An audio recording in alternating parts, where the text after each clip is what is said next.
that's where I know that's where a lot of businesses failed in the state of Maine, because they weren't willing to do that, or they were on their own time. They slept till 2 p.m. and maybe they knew how to grow cannabis, but they didn't know how to run a business.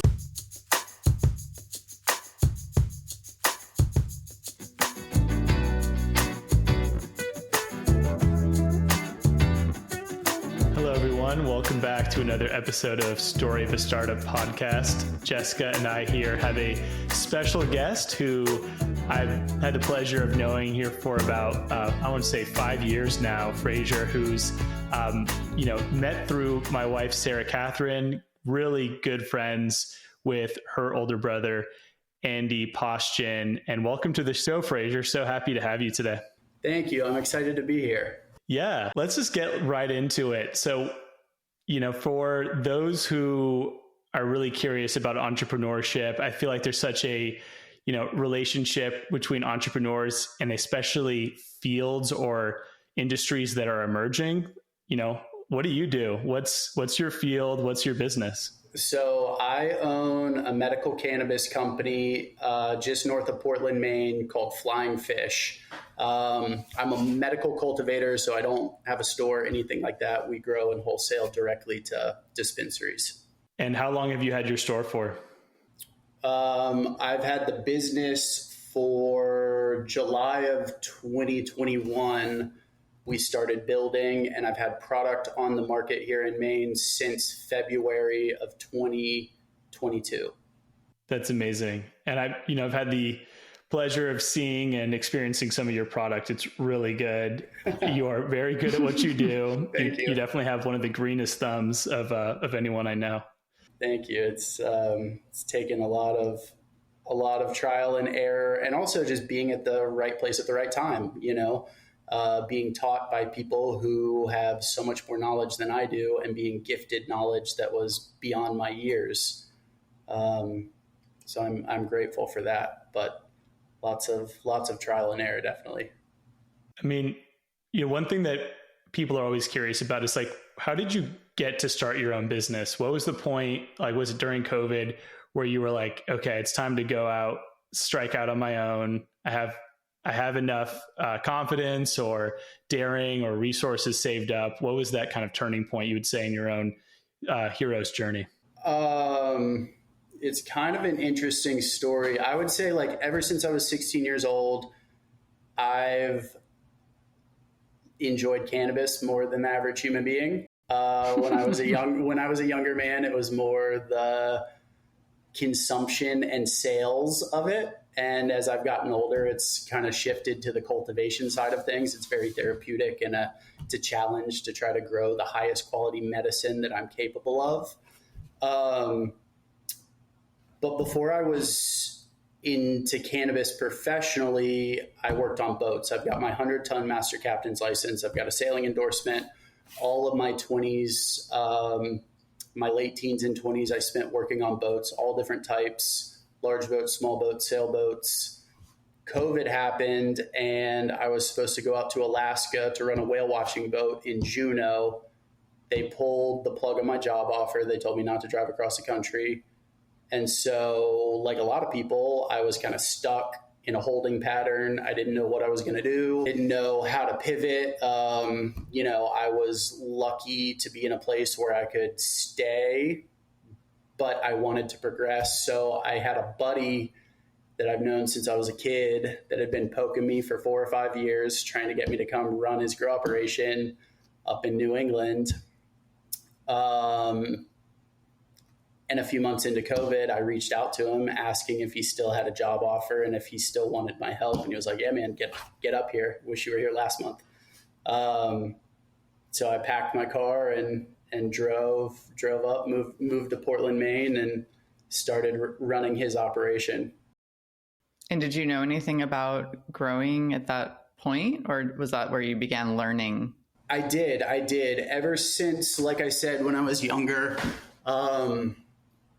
lots of trial and error. We had plants in closets, outdoor plants, things like that. And it kind of progressed the older I got. No experience commercially. And so it's a little bit different.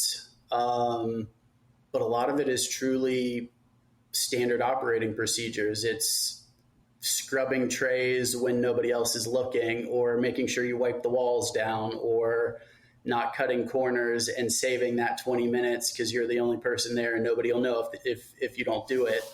That's why all these incredibly talented growers are so successful, is that it's the execution of the most basic things over and over and over again. Interesting. So it's like quite an art form, it sounds like, actually. Exactly. Yeah, exactly. So what would you say, like, you know, your friend had obviously known you for a little while when he's like, hey, come up here and help me run my operation, when you were first dipping your toes into that industry. But brag on yourself for a minute. Like, what was it about your skill set where he's like, I really need you here by my side? Like, you're going to be a key for this to be successful. He always, so I went to school with him. We lived together, and he always called me dad because I was the responsible one. Yeah. So he just knew, like, I if work starts not that work started at 5 a.m., but if I need to be there at 5 a.m., I'll be there at 5 a.m. If I need to be there till 10 p.m., I'll be there till 10 p.m. I'm very accountable. I think the fact that he knew me, I'm trustworthy. Cannabis is weird. It's an odd industry in a sense that, like, very similar to boats as well, that, like, there are a lot of functioning drug addicts and alcoholics because it's cannabis. There's a lot of people that sleep until 2 p.m. They're not necessarily successful business owners, but there are a lot of people that are like, oh, it's weed, it doesn't matter. And then there are a lot of people that are extremely professional and know how to run a business, and work starts when work starts, because the plants deserve consistency, and so do your employees, and so does your business. So I think that's a big reason why he kept bugging me, is because he knew I was so particular, and he had seen me at the time. I was working boats. He'd seen me run sailboats, work on different boats, and I think he was kind of drawn towards that because he knew I was responsible and I could handle something bigger picture. Nice. Yeah. Like he knew your work ethic, it sounds like, and exactly knew he could rely on you, which is huge. Right. Yeah, it's big. Mm-hmm. At what point into your working relationship with your friend did you decide, okay, it's time for me now to take the next step and start my own version of the business? Was it an exit that he made and he's like, you can take over the operation, or kind of an elevation in your role? It was kind of a forced exit. I would have stayed there for longer had I had things not gone downhill. He kind of, like I spoke on, he was one of those functioning drug addicts. He was generating a whole lot of money as a guy in his late 20s, and I think it clearly got to his head. He was doing a lot of drugs. He was spending a lot of money on things that he shouldn't have been spending money on. He created a lifestyle that had such a high overhead that the second that things slowed down, he was in a lot of trouble. If you want to have a nice car or a nice house, that's totally cool, but you have to be able to pay for it. The electric company doesn't care that you're not making money, but you're in a commercial grow operation and all of a sudden you have a $15,000 tab open with them, and rent is $6,000 a month in your car, and you owe employees money, and you have to buy stuff from the grocery store. And it got away from him. I think he let it get to his head, and he skipped steps that he shouldn't have. The second that I started running that operation, he shifted focus and opened a store, non-cannabis related store, and had all these big, bright ideas, but it was, I don't exactly know how to explain. He put his energy in the wrong places too soon. He had something really, really nice that he should have nurtured and built off of. But right when things were like really crushing it, I don't know, he was on a lot of Percocet and doing a lot of drugs and stuff like that. So I don't know how to dissect what was going on with him, but Yeah. I have a lot of love for him, but it was a strange time in my life, and I'm sure for his too. Okay. So your good buddy, kind of things weren't really working out with him and his business operations. And I guess my question was, when that happened, I think that's really kind of when it seems that you stepped into your own. But did you like buy some of his equipment? Did you just like cut it off fully and completely start your own thing and just bring your knowledge with you? What happens next? So essentially, I want to say I ripped the Band-Aid off, but I didn't really. Like, it took a long time. It was kind of one thing after another that led to another. That was kind of the millionth straw that finally broke the camel's back. Before I had officially quit, I clearly remember like talking to my parents one time on the phone, telling them I was going to quit my job. I didn't know if it was going to be next week or 3 months from now or whatever, but it was coming. It was fall going into winter, and I had been plotting with a buddy that I was working with at the time. We kind of trauma bonded. And we were thinking of starting a business together, and it started as just an idea. And then I was like, well, you know what? I'm actually going to do it. I started calling real estate agents. I started looking at property. I didn't exactly know what direction I was going to go with it. I mean, I knew it was going to be in cannabis, but originally like my personal funding was limited. So I was looking at land. I was going to buy some greenhouses. I was going to try to figure that out. Then I had a buddy who wanted to partner up with me, and then it turned into an indoor operation. And then it turned into me sitting down, making a business plan and seeking funding. I wanted to make a real run at it. And, it was kind of hard at that time. There was a green rush here in the state of Maine, just like kind of all over the country, where everybody had the same idea as me. Everybody was looking for commercial real estate. Everybody was looking for property. I had multiple real estate agents, no joke, laugh at me on the phone when I told them I was looking for warehouse space to grow cannabis in. Just because their availability wasn't there? Yeah, exactly. Like, because there was just one guy laughed and he said, yeah, you and the rest of the world right. are looking for commercial real estate to grow cannabis in. So that was disheartening. But the space that I'm in right now, I had inquired about, and the real estate agent called me and said, something came up. When do you want to see it?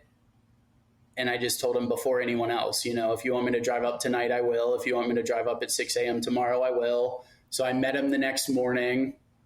It was about 45 minutes from where I was living. I drove up the next morning, looked at the space, handed him $1,000 and asked him if that could buy me a week. Can I call my attorney? Can I make some phone calls and figure out if I can make this work? If it does work, that $1,000 goes to my first month's rent. If it doesn't work, you can just keep the money. But like, buy me a week. Let me figure out if I can actually make this work. And so he agreed to that. I had, I got it in writing, and here I am, 4 years later in the same place, been building and running it since then. So like, Frey, you and I have chatted about this, and that Sarah Catherine and I tried doing hemp for a few years and actually just surrendered our USDA hemp license here in the state of North Carolina. And one of the things that we found was similar to what you were saying, right? The green rush, the market was completely saturated. If we didn't, for those people who didn't have a brand and weren't able to grow at scale like us, who just really wanted to farm, right? Really wanted to just grow the crop, there were no buyers. But I'm curious, the green rush has definitely receded, but there's companies that have survived and done really well, such as your own. What like personal skill set or market positioning do you think you had that allowed you to persevere that can market contraction, or, why did yours succeed when many other businesses did not? it's funny because so much of it was just treading water, like just keeping the lights on for one more month. Just figure out where the money can come from and keep the lights on for one more month. And I think that I always wanted to be the man behind the curtain, kind of in the garden, hands-on. It's very therapeutic to me. I didn't necessarily want to be the face of this business or the sales guy or anything. I was put in that position, and I drove the entire state of Maine 4 different times looking for stores to work with, looking for, following up with people. And I think that's where I know that's where a lot of businesses failed in the state of Maine, because they weren't willing to do that, or they were on their own time. They slept till 2 p.m. and maybe they knew how to grow cannabis, but they didn't know how to run a business. My thought has been like, work starts at 8 a.m. Why? Because the plants need consistency, but also because when something goes wrong or breaks, I have all day to figure out how to fix it while the hardware store is open, while the grow store is still open, while I can call the HVAC company and not get charged overtime hours. That's how my mind works best, is like, let's figure it out. The garden is the first half of the day. The second half of the day is for sales or running errands or my time, free time, whatever it is. And I had some next door neighbors here that they were great guys. They grew great cannabis, and they didn't last very long for reasons like that. They just wanted to live a different lifestyle. And I think that that's helped me personally. I can't speak for other brands, but, coming into a market that already had really outstanding cannabis in it, branding was huge for me. I took the time to brand myself, packaging, everything like that. That helped me stand out in a big way. And just being patient and persistent, circling back to, and this is not my strong suit. I'll take things personally.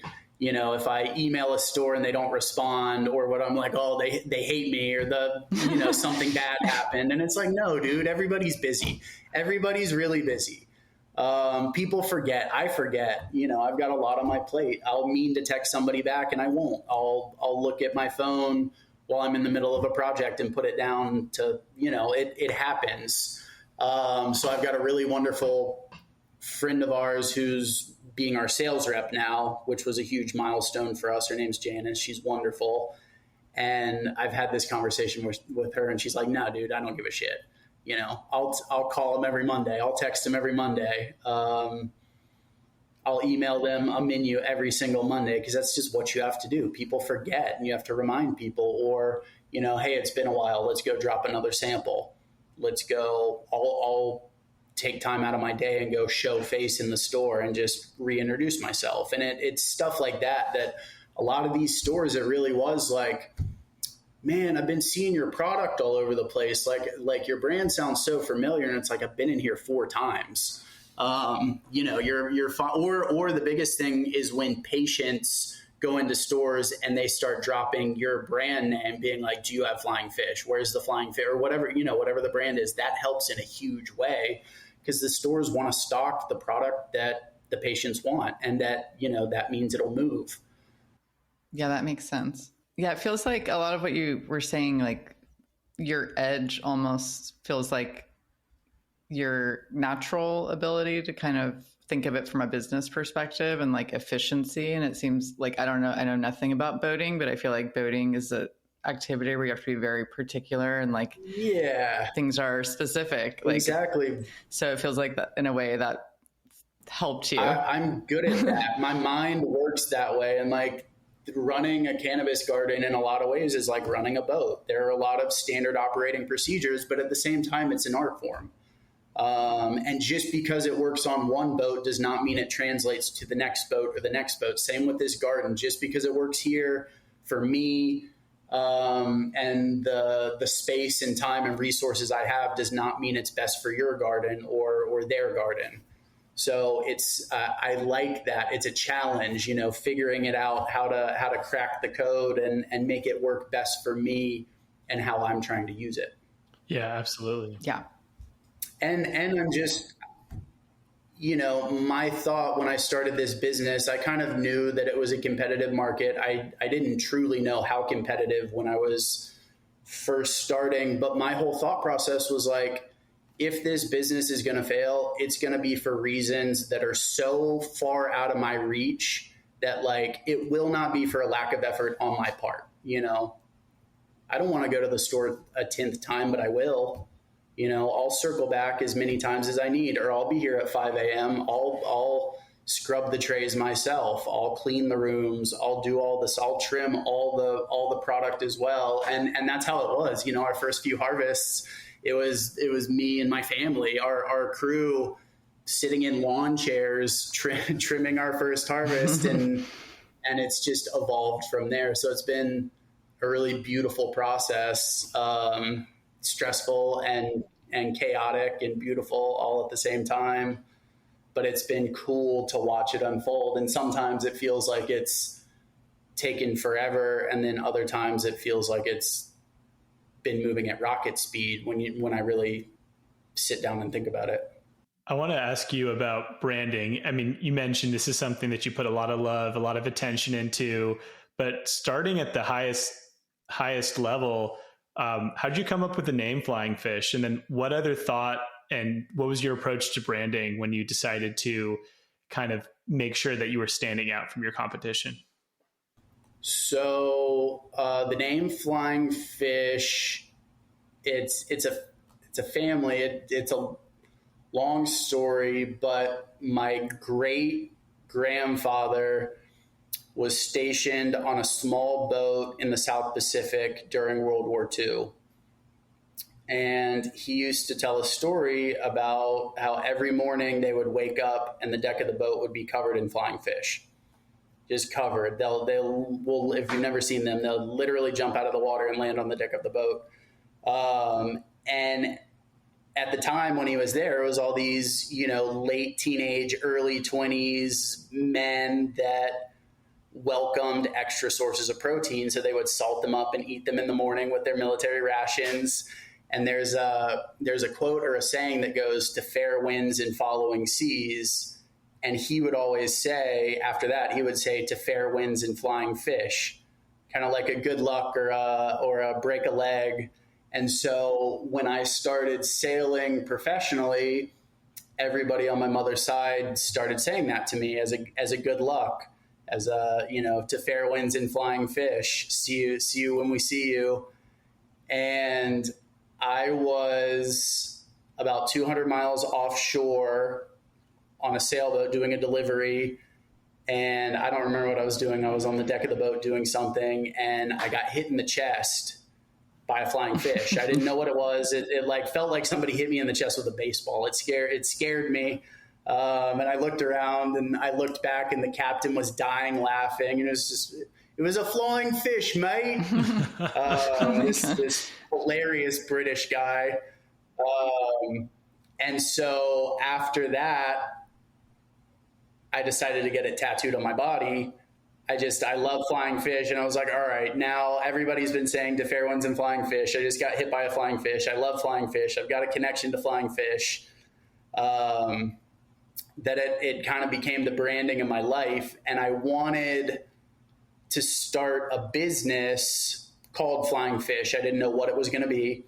I liked the name, and really it could kind of be anything. It could be a restaurant. It could be a cannabis garden. It could be I feel like it's pretty versatile.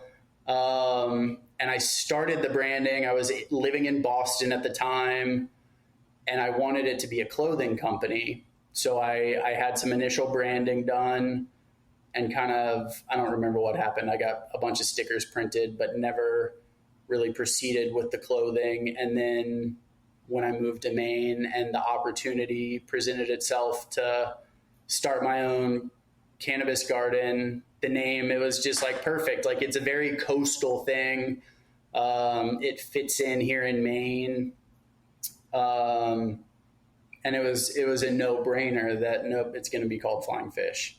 And I'm still I have spent the time and the money for branding for the clothing as well. And I'm trying to, that's a whole other kind of side project, side quest, that will be Flying Fish Supply Company. So maybe sister company, but not tied to the cannabis. So you mentioned also not only the branding, but the packaging too. And like, I feel like cannabis packaging is one of the most, I feel like that's so competitive. So when you said you guys did well at standing out with your packaging, I'm curious because that's so, like, I don't know. I'm always so impressed with how creative the packaging gets in the cannabis space.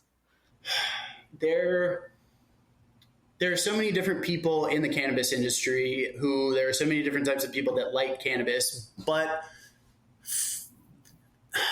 I feel like there were so many brands that were just so aggressive, and it doesn't matter how good the cannabis was. I wouldn't buy it just based off the branding. Like a skull with smoke coming out of it, or a pot leaf that has like dopey red eyes, or like, stuff that even when I was a kid, I wouldn't have thought that was cool. Yeah.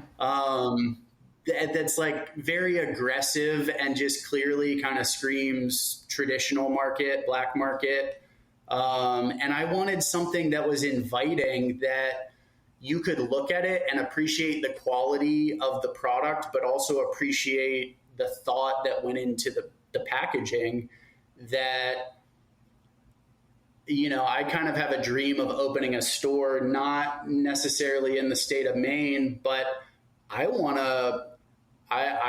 all the middle-aged soccer moms to feel invited by my branding, to be like, oh my God, I love that, and I'll buy it.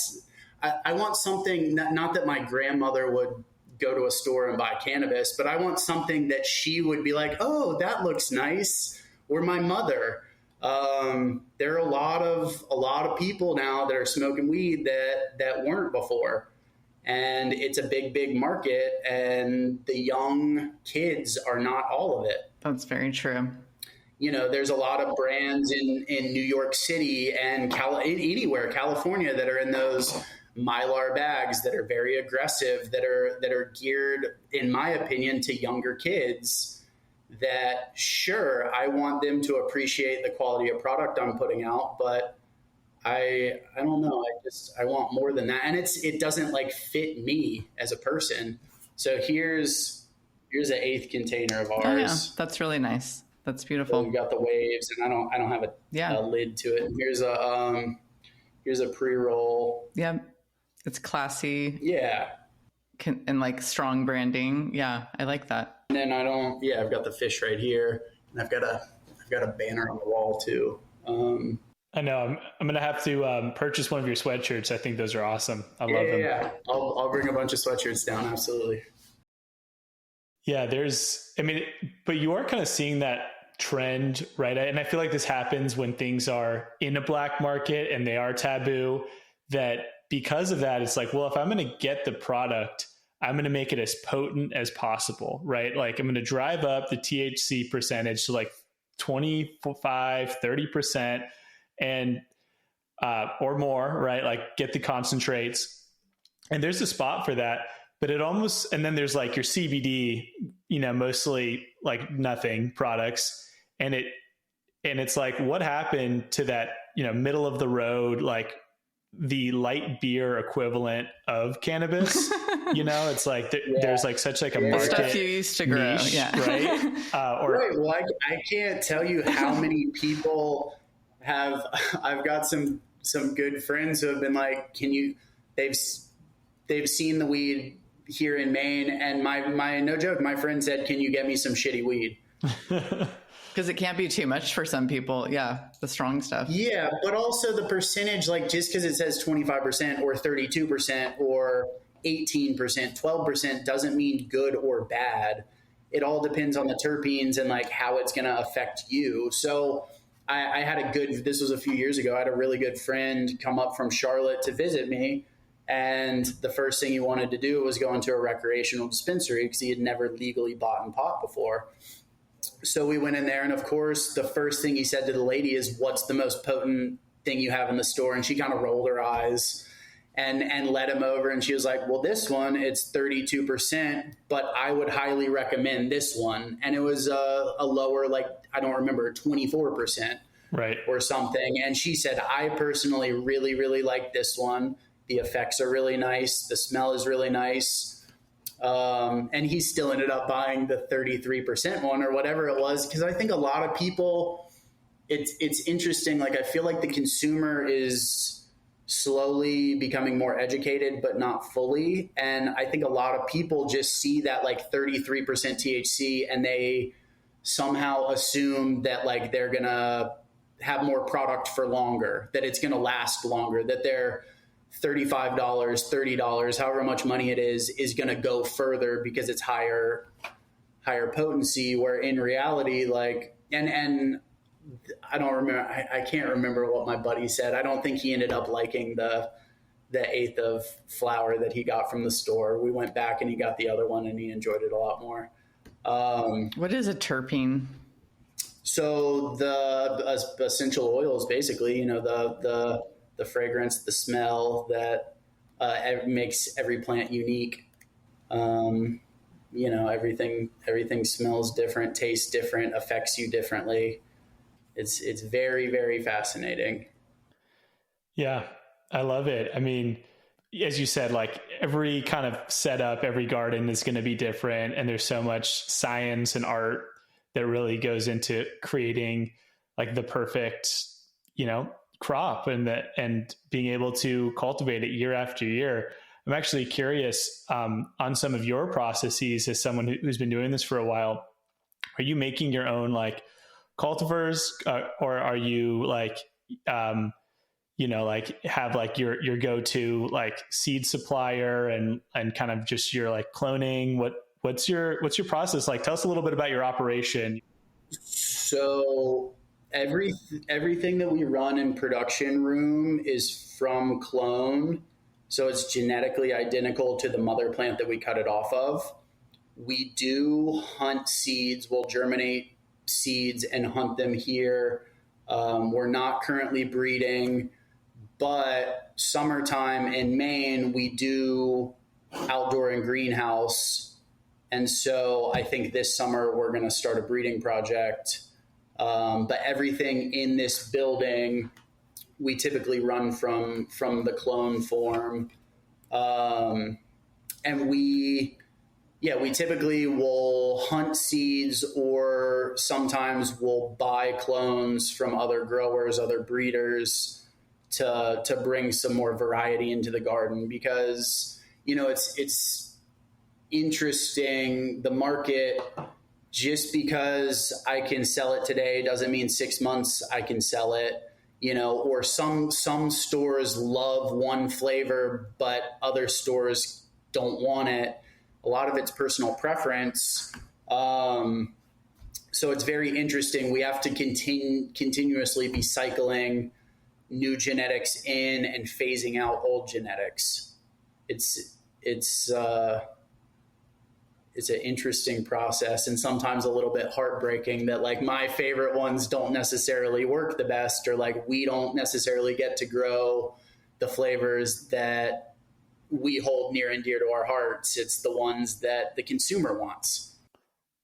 Yeah, it's such an interesting landscape. I mean, even politically with, you know, the United States having their own laws, would love to kind of get your perspective on how you see not only consumer preferences changing, but political sentiment changing, and how that's going to affect what you do next.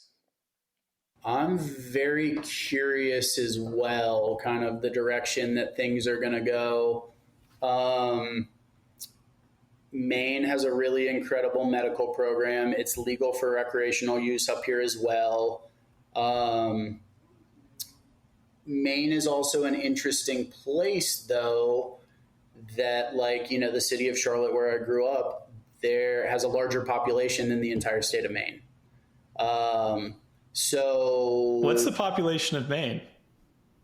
like 1.2 million, something like that. Oh my gosh. That's like Wow. yearly resident. And the state is roughly the same size square mileage wise as the state of North Carolina. Like it's a big state. There's just not a ton of full-time residents. That being said, like summertime, the population tenfolds. Like it's just vacation land. There's tons of people up here. And it's not just cannabis that slows down, it's restaurants, it's every industry slows down in a big way. So we've been hoping for some sort of, whether it's federal legalization or some sort of interstate cooperation where we could work with other legal states. They could, some sort of import-export tax, but allow us to open things up to other states. That, like, I've been to tons of beer stores where you can find beer from every single state in the country. And it's kind of up to the shop owner to stock what he likes or the brands that he likes. That I could see some stuff like that with cannabis happening. I've been not watching super closely, but that's kind of changing now about North Carolina. I think I'm going to start tuning more into that, because I would like to, ultimately, I'd like to shift down there. That's where I'm from. That's where I mean, ever since I moved to Maine, I've been talking about I'm going to move back to North Carolina. And I love this state very, very much. And my family's had a presence up here for over 100 years. I partially grew up in Maine. I will always have a presence here, but I think North Carolina is where I would like to put my roots down long term. Yeah, well, who knows? We may have a greenhouse for you to sink your teeth into by the time you get back down here. I'm ready to rip it. That's awesome. And that's kind of the cool thing about Maine is having this facility is we have all our operating procedures in place. We've done all the, research and development. You can do that forever, but we've got this place pretty dialed. And so it's really like our R&D state, where if I were to go to another state and set up shop, it wouldn't take me 3 years to get it dialed in. I know exactly what needs to happen to be pumping out top tier quality product right from the first harvest.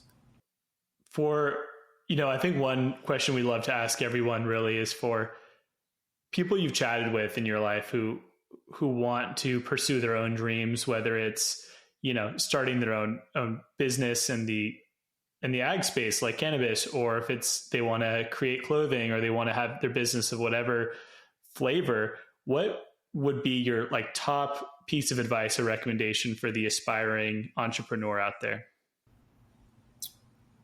Do your research, save your money, but take care of yourself. That's been the biggest learning experience for me since starting this business. And cannabis is a little bit different, but plants don't take days off. Plants don't care if it's your birthday or Christmas or you have the flu. Plants need taken care of. And I ran myself into the ground. And I'm totally good now, but I went a very long time without taking days off, and I wasn't taking care of myself. I was afraid that, my whole world was going to come crashing down if I wasn't in the building. So my biggest piece of advice is take care of yourself, read books, exercise, take days off, because you're no good to anybody if you burn yourself out. And it's hard to come to that realization. But it's a game changer for sure. And just patience and persistence, man. It's hard. You have to be prepared to hear the word no a lot. Don't let it scare you too much. It takes a certain type of person, but it's very rewarding. If I screw something up, I get mad at myself. I'm not getting yelled at by somebody else. And I hold myself very accountable. Like I said, I'll be here at 5 a.m. if I need to be here at 5 a.m. So it just takes that certain type of person that, like, if you're that type of person, send it. If you need 10 alarms and have to be woken up by other people or, constant reminders, maybe not. But I've had a really good time easing into it. It's a roller coaster for sure, but I'm feeling pretty comfortable now, especially going into spring and summer up here in Maine. I think it's going to be a really good year, and going into season 3 and 4, things have gotten a little bit more fun for us. That if you start a business, it's hard. It's hard mentally, physically. There's not enough hours in the day.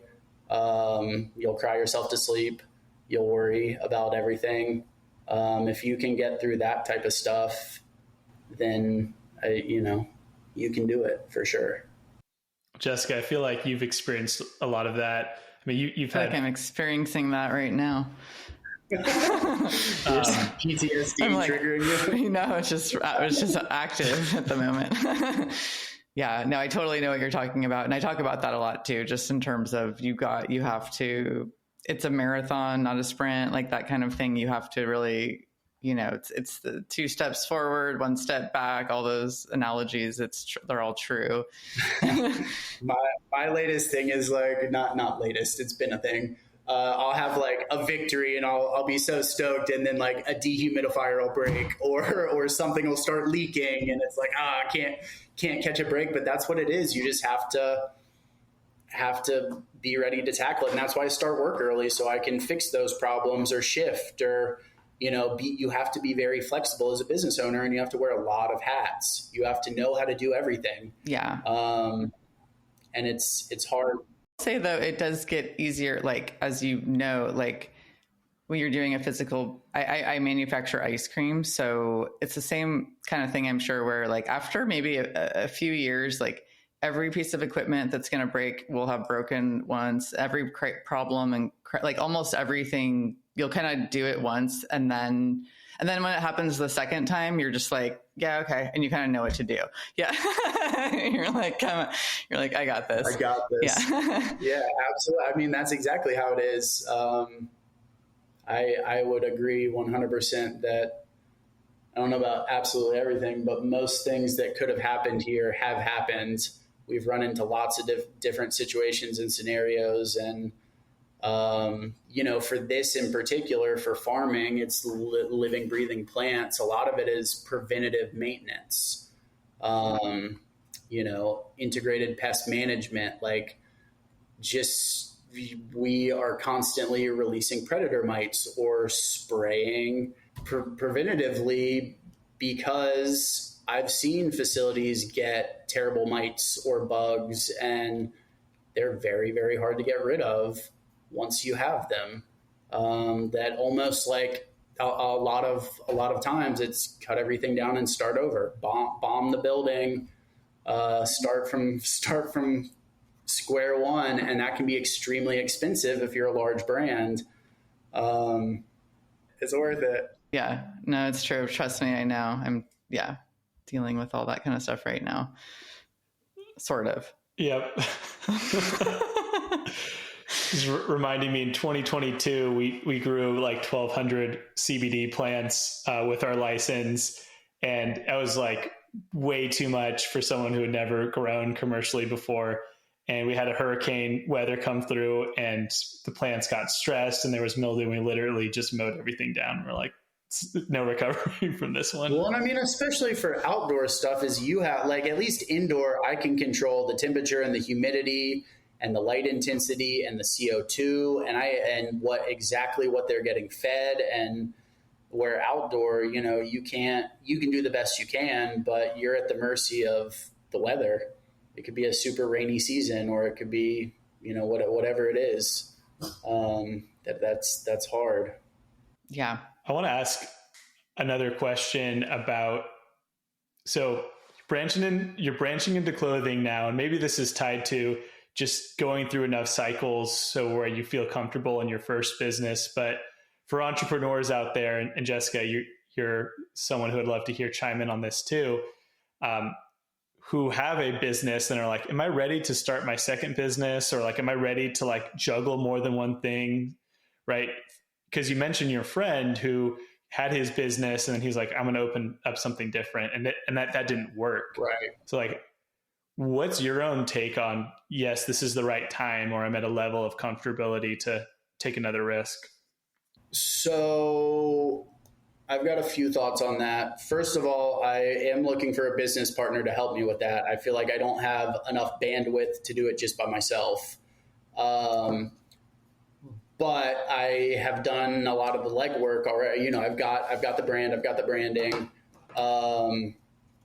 My other, I don't even remember when I guess, like I said, I was living in Boston and I wanted to do a clothing company called Flying Fish.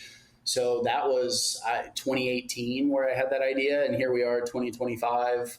I don't know, a year and a half ago, 2 years ago, I started thinking about the clothing company again. And it was, I mean, in one way, I'd like as many streams of revenue as possible. But in another way, I don't want all of my eggs in one basket. Like if I don't know what's going to happen with cannabis, it's still federally illegal. You know, if this business were to fail, I would love to have something else that I could maybe not survive off of, but at least lean on a little bit. That I also feel like I'm just an ambitious person, and like no matter how well this business does, I want to do other things. I want to, you know, next year I'll be different. 5 years from now I'll be different. So it's, and I'm genuinely like, I like that stuff. I like the design part of it, and I think it would do well.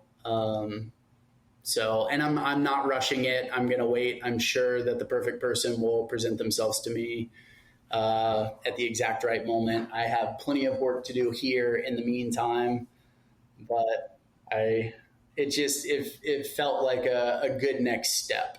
And then also, you know, think about it, like, I have a medical cannabis grow license for the state of Maine, but I cannot legally work with any other states. Clothing company, I can sell t-shirts to anybody, anywhere. So that opens up, like if you have a good website, if you have good marketing, Instagram page, social media presence, you can reach a lot of people a lot further away than I currently can with the business that I have. Yeah, for sure. Very valid. Jessica and I interviewed a gentleman down here in North Carolina, Eric Henry, with the company TS Designs. And he's been making t-shirts and clothing since the 70s, back when Nike used to manufacture here. He's like an OG. And, you know, he's still doing it. He's all US production, US farmers for all of his like cotton and hemp textiles. So that could be a cool connection. We definitely could introduce the two of y'all when you're in town next. That's a great idea. That would be super cool. Yeah, he's very legitimate with like the quality and like understanding the whole flow of like where all the ingredients come from that make up the. That's good. And if you start a brand, you want to stand behind your product. I don't want to sell crap. I want to sell a really nice t-shirt that I would love to wear, and that's where it started. It was hats that so many companies have really, really good patches or branding, but they put it on a cheap hat that doesn't fit my head or looks weird, or like they were so close to getting it right and then they didn't spend the extra money on the nicer hats. And I was like, you know what? I could do that. I could sell hats. If I would, not that everybody would wear it, but I bet if I would wear it, I bet other people would wear it. And it doesn't have to make me millions of dollars, but if it's a fun side project, then I'm all for it. If you can improve the hat experience for at least, one other person, then you've been successful, right? Exactly. Well, it's been such a pleasure chatting with you. Jessica, do you have any kind of closing questions for Frazer? No, not really. That was interesting though. It's cool to hear about your journey, how you got there, the boating to like the connection between boats and cannabis. Who knew? Yeah. And it's cool because now I'm in a point in my life where like I do freelance stuff on boats again. 2 years ago, if a friend of mine asked me to go work on a boat for a week, I would have cried because I wanted to, but I couldn't. And like it's fun. I spent over a month last year doing different boat work. We've got a sailboat that I've been working with, and I went and did a hydrographic research vessel job down in New Jersey to fill in for a buddy for a week. And it's like a fun, different way to use my brain. That like I was working and I was getting paid, but it's like a vacation for me because I'm not in charge. You know, if I had a question, I just had to go ask somebody. Where like here in this building, if there's a problem, I have to have the answer, or I have to find the answer. So I'm very grateful to kind of be at that point in my life where I could go do a boat delivery that took 10 days or 2 weeks. And, you know, the world's going to keep turning here. Yeah. Congratulations on your success. It's impressive, and especially in such a competitive market. So you should be really proud of yourself. Thank you. Yeah. It's been a roller coaster ride to say the least. Yeah, of course. I love it. Such a like mark of successful entrepreneurship, I think, is being able to keep your passions alive and like have like the freedom to do these projects and feel like your baby who's out in the world is walking by itself and it's not going to bruise its knee too bad. Right. Still needs some love, but it's not gonna crash and burn all by itself. Frazer, as we close out today, any other thoughts that you came prepared, or stories you wanted to share that you didn't get a chance to talk about? Not off the top of my head. I had a great conversation though. Thank you guys for inviting me. Yeah. Thank you for coming. Yes. Till next time. Can't wait till you're down here in North Carolina and we can kind of do some ventures and kind of explore what's possible. It'll be really fun. Absolutely. I look forward to it.